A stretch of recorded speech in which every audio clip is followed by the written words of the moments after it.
ಸ್ವಾಗತ. ನಾನು ಇವತ್ತು ಅವಲಕ್ಕಿ ಮಾಡ್ತೀನಿ ತಿಂಡಿಗೆ. ಸಾಟರ್ಡೆ ಇವತ್ತು, ಹಂಗಾಗಿ ನಮ್ಮನೇಲಿ ನೈಟು ಟಿಫನ್ ಥರ ಮಾಡ್ತೀನಿ. ಅದಕ್ಕೆ ಅವಲಕ್ಕಿ ಮಾಡಿಬಿಟ್ಟು ಕಡಲೆಬೇಳೆ ಹಾಕ್ತೀನಿ. 1 ಅವರ್ ನೆನೆಸ್ಬಿಟ್ಟು ನಾನು ಇದರಲ್ಲಿ ಹಾಕ್ತೀನಿ. ಪಾತ್ರೆಯಲ್ಲಿ ಸೂಪ್ ಪಾತ್ರೆನಲ್ಲಿ ಹಾಕ್ಬಿಡ್ತೀನಿ. ಅದು ನೆನ್ಕೊಳ್ಳುತ್ತೆ. ಒಂದು 10 ರಿಂದ 15 ನಿಮಿಷ ನೆಂದ ಮೇಲೆ ನಾವು ಸೂಪ್ ಪಾತ್ರೆನೆಲ್ಲ ಹಾಕ್ಬಿಟ್ರೆ ಆ ನೀರಲ್ಲೇ ಹೂವು ಥರ ಹರಡ್ಕೊಳುತ್ತೆ. ಇಲ್ಲಾಂದರೆ ಚೆನ್ನಾಗಿರೋದಿಲ್ಲ. ಚೆನ್ನಾಗಿ ತೊಳಿಬೇಕು ಇದನ್ನು. ಯಾವ್ಯಾವ ಜಾಗದಲ್ಲಿ ಮಾಡಿರ್ತಾರೋ, ಇಲ್ಲಾಂದರೆ ಒಂಥರ ಕಹಿ ಬರುತ್ತೆ, ಒಂಥರ ಸ್ಮೆಲ್ ಬರುತ್ತೆ. ನಾನು 3 ರಿಂದ 4 ಸರಿ ತೊಳೆದಿದ್ದೀನಿ. 1/4 ಗಂಟೆ ನೆನೆಯೋದಕ್ಕೆ ಬಿಡ್ತೀನಿ. ಆಲ್ರೆಡಿ 1 ಅವರ್ ಆಗಿದೆ. ಇದು ಇನ್ನೊಂದು ಸ್ವಲ್ಪ ನೆನೆಬೇಕಿದು. ಕಡಲೆಬೇಳೆ ವಡೆ ಮತ್ತು ಅವಲಕ್ಕಿ ಮಾಡ್ತೀನಿ ಇವಾಗ ನೈಟ್ ಟಿಫನಿಗೆ. ಇದನ್ನು ಹಾಕಿ ಥರ ಇರೋವಾಗೇನೆ ಸುರಿದಾಕ್ಬಿಡ್ಬೇಕು. ಇವಾಗ ಒಂದು 2 ಅವರ್ ಬಿಟ್ಟು ನಡೀತದೆ. ಇವಾಗ ಸೋರ್ದಾಕಿದ್ದೀನಿ. ಬಾಣಲಿ ಇಟ್ಟು ಎಣ್ಣೆ ಹಾಕ್ಬಿಟ್ಟು ಕಡಲೆಕಾಯಿ ಬೀಜ ಹಾಕಿದ್ದೀನಿ ಮತ್ತು ಸ್ವಲ್ಪ ಸಾಸಿವೆ ಹಾಕ್ತಾಯಿದ್ದೀನಿ. ಒಂಚೂರು ಜೀರಿಗೆ ಹಾಕ್ತೀನಿ. ನಾನು ಸಾಮಾನ್ಯವಾಗಿ ಸ್ವಲ್ಪ ಗ್ಯಾಸ್ಟ್ರಿಕ್ ಆಗೋಲ್ಲ ಅಂತ ಜೀರಿಗೆ ಹಾಕ್ತೀನಿ. ನೋಡಿ, ಇವಾಗ ಈರುಳ್ಳಿ ಹಾಕ್ತಾಯಿದ್ದೀನಿ. ತುಂಬ ಒಳ್ಳೆಯದು ಜೀರಿಗೆ ಹಾಕಿದ್ರೆ. ಸ್ವಲ್ಪ ಈರುಳ್ಳಿ ಹಾಕಿ ಬಾಡಿಸ್ತೀನಿ. ಆಮೇಲೆ ಹಸಿಮೆಣಸಿನ್ಕಾಯಿ ಹಾಕ್ತೀನಿ. ಸಿಡಿದು ಬಿಡುತ್ತೆ, ಅದಕ್ಕೆ ನಾನು ಇದು ಮಾಡಲ್ಲ. ಈರುಳ್ಳಿ ಹಾಕಿದ್ದೀನಿ. ಇವಾಗ ಸ್ವಲ್ಪ ಬಾಡಿಸ್ಬಿಟ್ಟು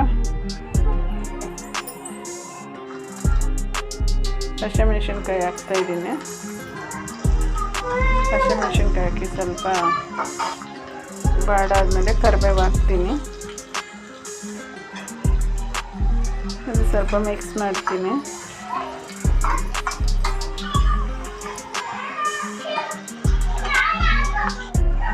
ಇವಾಗ ಉಪ್ಪು ರುಚಿಗೆ ತಕ್ಕಷ್ಟು ಉಪ್ಪು ಹಾಕ್ತೀನಿ. ಇದಕ್ಕೆ ಮೇಲೇ ಇರೋದ್ರಿಂದ ಸ್ವಲ್ಪ ಉಪ್ಪು ಸ್ವಲ್ಪನೇ ಹಾಕಬೇಕು. ಒಳಗಡೆಯಿಂದ ಬೇಯಲ್ವಲ್ಲ ಇದು, ಅವಲಕ್ಕಿ ಮೇಲೆ ಕೋಟಿಂಗ್ ಆಗುತ್ತೆ. ಹಂಗಾಗಿ ಸ್ವಲ್ಪನೇ ಹಾಕೋಬೇಕು ಉಪ್ಪು. ನಾನು ಅರಿಶಿನ ಪುಡಿ ಹಾಕಲ್ಲ ಯಾವಾಗ ಅಷ್ಟೇ. ನಾನು ಅವಲಕ್ಕಿಗೆ ಹಾಕಲ್ಲ, ಹಂಗೇ ಇದು ಮಾಡ್ತೀನಿ. ಇವಾಗ ನೋಡಿ, ಇದನ್ನು ಸ್ವಲ್ಪ ಚೆನ್ನಾಗಿ ಒಂದು ಸ್ವಲ್ಪ ಫ್ರೈ ಆದರೆ ಸಾಕು. ತೀರ ಏನು ಇದಾಗಬೇಕಾಗಿಲ್ಲ. ಒಂದು 5 ನಿಮಿಷ ಹಿಂಗೇ ಈರುಳ್ಳಿ ಚೆನ್ನಾಗಿ ಫ್ರೈ ಮಾಡ್ತೀನಿ. ಟೊಮೊಟೊ ಹಾಕ್ತೀನಿ. 2 ಟೊಮೊಟೊ ಕಟ್ ಮಾಡ್ಕೊಂಡಿದ್ದೆ, ಸಣ್ಣದು ನಾಟಿ ಟೊಮೊಟೊ. ನನ್ನ ಸಿಗಲಿಲ್ಲ ಅಂದರೆ ಮಾತ್ರ ಫಾರಮ್ ಟೊಮೊಟೊ ಬಳಸ್ತೀನಿ. ಯಾವಾಗೂ ನಾಟಿ ಟೊಮೊಟೊನೇ ಬಳಸೋದು. ಹಾಗಾಗಿ ನಾಟಿ ಟೊಮೊಟೊ ಬಳಸ್ತಾಯಿದ್ದೀನಿ. ಇದೇನಾದರೂ ಅಡುಗೆ ಮಾಡ್ತಾಯಿದ್ರೆ ತಿನ್ನೋದಕ್ಕಿಂತ ಹೆಚ್ಚಾಗಿ ಈ ಥರ ಅನ್ನ ಅಂತ ಬಾಯ್ಬಿಡುತ್ತೆ, ತಿನ್ನಲ್ಲ. ನೋಡಿ ಹೆಂಗೆ ಮೇಲಕ್ಕೆ ಬಾಯ್ಬಿಡ್ತಾಯಿದೆ ಇದು. ಇವಾಗ ಆಗಿದೆ, ಇದು ಆಗಿದೆ. ಇವಾಗ ಇವಳಿಗೋಸ್ಕರನೇ ಬೇಗ ಮಾಡಬೇಕು, ಇಲ್ಲಾಂದರೆ ನಮ್ಮನೇಲಿ ಲೇಟೇ. ಇವಳಿಗೋಸ್ಕರನೇ ಬೇಗ ಮಾಡಬೇಕು. ನೋಡಿ, ಅವಲಕ್ಕಿ ಹಂಗೆ ಬರೀ ಅವಲಕ್ಕಿನ ಒಂಚೂರು ಹಾಕ್ತೆ, ಬಾಯಿಗೆ ಹಾಕ್ಲಿ ಅಂತ. ಅವಳು ತುಂಬ ಬುದ್ಧಿ, ಅವಳಿಗೆ ತಿಂದಿಲ್ಲ, ಉಗಿದ್ಲು. ಸಪ್ಪೆ ಹೊಡಿತದಲ್ಲ, ಅದಕ್ಕೆ ಹಿಡಿದಿಲ್ಲ ಅವಳಿಗೆ, ಉಗಿದ್ಲು. ಇವಾಗ ಆಗಿದೆ ಇದು. ಈರುಳ್ಳಿ ಸ್ವಲ್ಪ ಮೆತ್ತಗಾದರೆ ಸಾಕು. ಇವಾಗ ಅವಲಕ್ಕಿ ಮಿಕ್ಸ್ ಮಾಡ್ತೀನಿ. ನಾನು ಜಾಸ್ತಿ ಆಗಿತ್ತು, ಅದಕ್ಕೆ ಸ್ವಲ್ಪನೇ ಹಾಕಿ ಮಿಕ್ಸ್ ಮಾಡಿಬಿಟ್ಟು ಇನ್ನೊಂದು ಸ್ವಲ್ಪ ಅವಲಕ್ಕಿ ಉಡಿಸ್ಕೊಳ್ತೀನಿ. ಪಾತ್ರೆನಲ್ಲೇ ಎಲ್ಲ ಹಾಕಿದ್ರೆ ಜಾಸ್ತಿ ಆಗುತ್ತೆ ಅಂತ.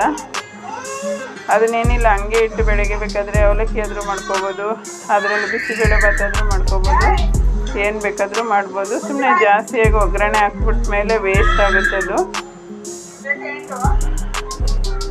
ನೋಡಿ ಆಗಿದೆ. ಇನ್ನೊಂದು ಸ್ವಲ್ಪ ಅದು ಹಿಡಿಯೋಷ್ಟು ಮಾತ್ರ ಹಾಕ್ಕೊಳ್ತಾ ಇದ್ದೀನಿ. ಗೊಜ್ಜು ಜಾಸ್ತಿ ಅನ್ನಿಸ್ತು, ಅದಕ್ಕೆ ಇನ್ನೊಂದು ಸ್ವಲ್ಪ ಹಾಕೊಂಡು ಮಿಕ್ಸ್ ಮಾಡ್ತಾಯಿದ್ದೀನಿ.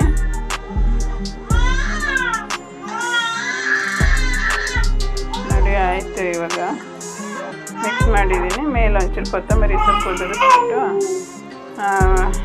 ಹಾಕಿದ್ರೆ ಆಯಿತು. ಕೊತ್ತಂಬರಿ ಸೊಪ್ಪು ಹಾಕ್ತಾ ಮಿಕ್ಸ್ ಮಾಡಿಸ್ತೀನಿ. ಹಾಕಿದ್ದೀನಿ ಇವಾಗ ಅಷ್ಟೇ, ಆಯಿತು. ಇವಾಗ ತಟ್ಟೆಗೆ ಹಾಕ್ಕೊಳ್ತೀನಿ. ತಟ್ಟೆಗೆ ಹಾಕಿ ಬಡಿಸ್ಕೊಡ್ತೀನಿ.